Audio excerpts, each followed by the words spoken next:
las estrategias a través de una innovación y a través del conocimiento, con el objetivo de brindarle al alumno una mayor abanico de oportunidades y que pueda aprender. Entonces, a nosotros en la escuela hemos innovado también en las instituciones. No solo se innova a través de la enseñanza y el aprendizaje, sino también se innova a través de los puentes, los canales de comunicación que existen. Por ejemplo, en los años 90, los citatorios eran de manera escrita, pero surgió la problemática actualmente de 5, 10 años para acá y dijeron, bueno, no encuentran a las personas o el citatorio se pierde. Vamos a innovar. Hicimos uso del conocimiento que tenemos de cómo se hace el citatorio y lo trasladamos con una herramienta tecnológica, de tal manera que si la persona se encuentra o no se encuentra, le llega el mensaje, siempre y cuando tenga un dispositivo móvil o algo, o si no tiene un dispositivo móvil, a través de las comunicaciones en los medios, en los ranchos, por ejemplo, se utiliza el radio. Entonces, eso es, porque educación formal en la escuela, estamos hablando de qué hacer. Diario el maestro tiene un quehacer educativo y diario el maestro innova. Entonces, y utiliza el conocimiento para hacer cosas nuevas. Entonces, en resumidas cuentas, profe, compañero Gerardo y compañeras, en definidas cuentas es buscar soluciones sin alterar el resultado, es decir, buscar alternativas que sean viables, que sean de manera más atractivas y mucho más digeribles para que el alumno construya su conocimiento. Efectivamente, maestro, efectivamente. Así que la innovación educativa es un elemento importante en la práctica educativa, desde el punto de vista gestión, directiva, también desde el punto de vista en el aula, en la práctica. Permite pues mejorar el proceso de enseñanza-aprendizaje. Por un lado, los maestros aprendemos a innovar. Creo que la innovación es una actividad inherente, debe estar siempre presente como maestros, todos los días. Esto utilizando nuevas herramientas tecnológicas para la enseñanza. Y por otro lado, también nuestros alumnos, al ser ellos quienes hagan uso de estas herramientas para la mejora del aprendizaje. El fin último, pues, de la educación considero que debe ser siempre buscar ambientes de aprendizajes apegados a la realidad que permitan tanto profesores como alumnos tener un aprendizaje significativo, facilitar el aprendizaje y llegar al fin último. En un sentido estricto, la innovación en el aula corresponde principalmente al maestro frente al grupo. Es él quien debe innovar, ofrecer nuevas formas de enseñanza, integrar siempre algo novedoso en su práctica educativa, aquello que siempre llama la atención al niño, porque nosotros hemos dicho y hemos estudiado que cuando un alumno no presta atención es porque el maestro no está captando su atención, no está innovando, decimos el día de hoy. Bien, esto nos lleva a la siguiente pregunta, a la parte medular de este foro, ¿verdad?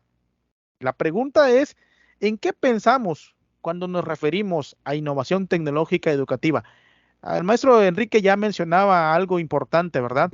De lo que es lo que llevamos a nuestra práctica. Esto es lo que vamos a hablar al regresar de los cortes comerciales.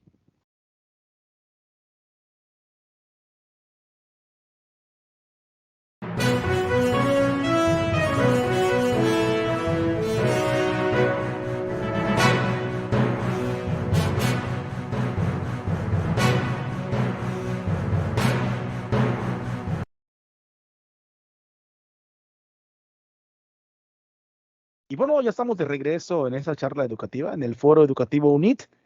Nuevamente regresando, nos habíamos quedado con una pregunta que sin duda alguna va a dar mucho a tela de dónde cortar, de qué hablar, algo de los profesionales de la educación, cómo tomamos esta pregunta. Pero antes de la pregunta, como maestros debemos conocer las nuevas herramientas tecnológicas y su utilidad en el ámbito educativo. Aprovechar la curiosidad que tienen nuestros alumnos ante lo nuevo, eso novedoso. Es pues lo innovador que nosotros podemos tener en nuestras aulas. Surge la pregunta, ¿en qué pienso cuando nos referimos a innovación tecnológica educativa? Es decir, ¿en qué pensamos como maestros cuando nos referimos a innovación tecnológica educativa? Y ¿verdad? Quisiera participar en este punto, si así me lo permiten los demás compañeros. Compañero, Adelante, fíjense que, maestro. muchas gracias. Fíjense que cuando a raíz de la pandemia, fue en el 2020 que inició la pandemia, en los libros y en los planes de programa venían las TICs, que teníamos que incorporar las TICs a las actividades, ¿no? Tecnologías de comunicación, ¿no? Pero cuando se vino la pandemia, ninguno, en lo personal, yo y hablo de mi centro de trabajo, no estábamos preparados y lo primero que nos dijeron, vamos a dar clases, vamos a utilizar una metodología, una estrategia, una alternativa, vamos a utilizar el aula invertida. Y lo primero que se nos vino a la memoria al personal docente con el cual estoy en la escuela fue una así de asombro. ¿Y qué es eso? Porque hasta ese momento conocíamos a la tecnología nada más como una forma de interactuar socialmente, una forma de comunicarse, mas no le habíamos visto el potencial que realmente podemos obtener hablando educativamente, el potencial en el aprendizaje. Lo primero que se me viene a la cabeza cuando me dice innovar tecnológicamente es utilizar herramientas como una computadora que esté potente, como un celular, como un cañón, como un proyector. Eso es lo primero que se me viene a la mente. Y se nos viene a la mente en la mayoría de los docentes con los cuales convivo yo porque el desconocimiento, a veces, el no estar a la vanguardia, hace que surjan dudas y obliga de cierta forma al maestro a indagarse. Y cuando se indaga el maestro se da cuenta y aterrizamos en lo que iniciamos, en lo que platicamos al principio, que tecnología no solamente es el uso de herramientas digitales. Tecnología es el conocimiento que se tiene de algo, pero con ese conocimiento hacerlo más fácil, hacerlo más práctico,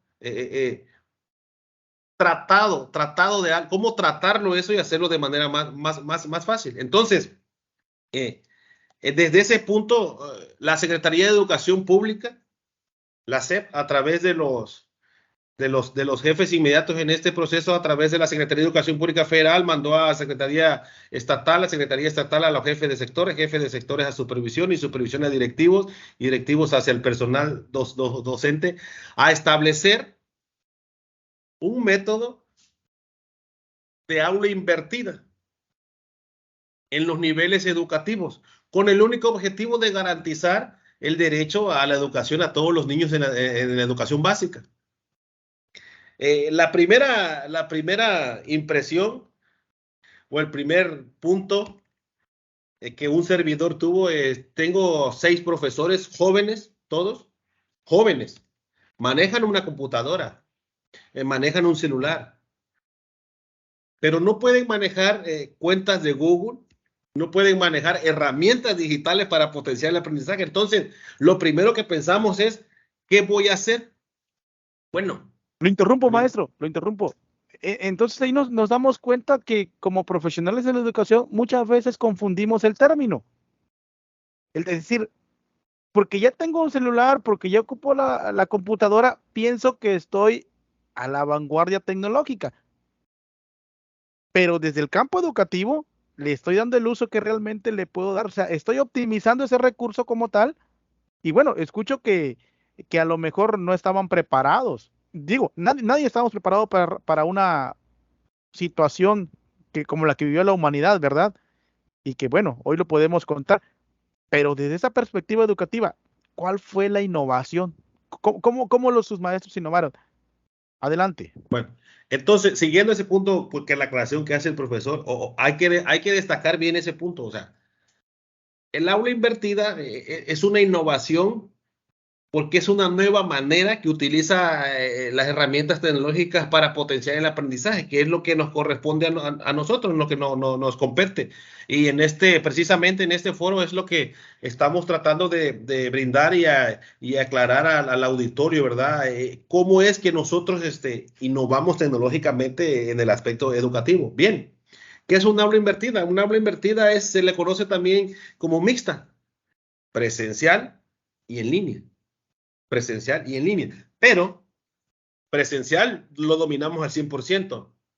En línea es el proceso en donde el maestro también tiene que poner los contenidos de tal manera que ese contenido o esas indicaciones, esas actividades que él está llevando a cabo con su grupo o en su escuela estén en una nube.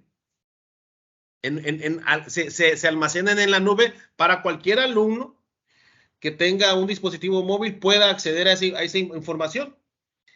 Y esta aula invertida con el propósito de que los alumnos tengan un aprendizaje flexible, es decir, que lo tengan de manera presencial, pero también de manera virtual. Por ejemplo, un alumno que el día de ayer por cuestiones tuvo un detalle, tuvo un inconveniente con internet, a través de Classroom, que es el aula invertida donde utilizamos, va a encontrar las indicaciones y las clases que el profesor dejó. ¿Sí? Entonces aquí tocamos otro punto importante. Innovamos y hacemos que el alumno fomente su propio desarrollo, su propio ritmo de aprendizaje. Por eso, en el aula invertida, el aprendizaje es mixto. Mixto. Es presencial y en línea. Entonces, cuando surgió eso, nos costó demasiado en el proceso. Hablo de mi escuela porque no dudo también que hay maestros que manejan perfectamente esas plataformas, pero en lo personal nos costó demasiado porque lo primero que se nos viene a la mente es innovación tecnológica. Bueno, vamos a utilizar otro aparato y cómo se enciende y cómo se hace. No es así. Entiendo, maestro, que había en ese momento la motivación, ¿no? Para poder aprender con ese algo novedoso, con esa innovación. Sí, también el papel del maestro cambia totalmente, ¿no? Es el que facilita todos los medios, los recursos para que se lleve a cabo el proceso de enseñanza-aprendizaje. De tal manera que es el alumno quien toma el centro de este proceso.